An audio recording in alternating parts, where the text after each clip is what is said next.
And so I have reason to believe, if I'm being brutally honest, that respectability politics, as they have been internalized and in the hood with black folks, when it comes to not wanting to appear unsophisticated or lacking intelligence or exhibiting incompetence, is also what contributes to a lot of us in the hood being underdiagnosed, misdiagnosed, or not diagnosed at all.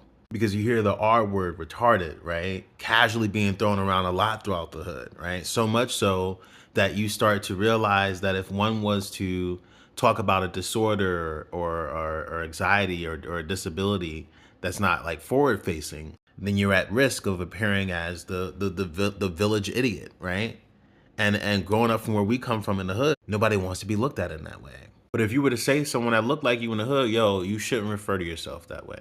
In fact, it's actually the wrong choice of words to use in general. You might get met with a very hostile reaction. Not because you're wrong in saying so, but because it forces them to look at a very deeply embedded, deeply entrenched trauma that is historical. And in order to look at that, you have to look at many other things that overlap, because it will force you to look at the self-hate. And in looking at the self-hate, it will force you to look at the history, right, that brought you to that self-hate, which would eventually go into colonization history, right? And then looking at colonization history, we then have to look at why is it that there are 16 to 17 fucking churches on the same fucking block? And then you have to look at how those churches in practice carry themselves in very similar modes of being to that of somewhat of our slave masters and Christian dogma throughout history, which would then bring about the question of your own faith, which would then make you question and have to look at critically all the things that you've dismissed,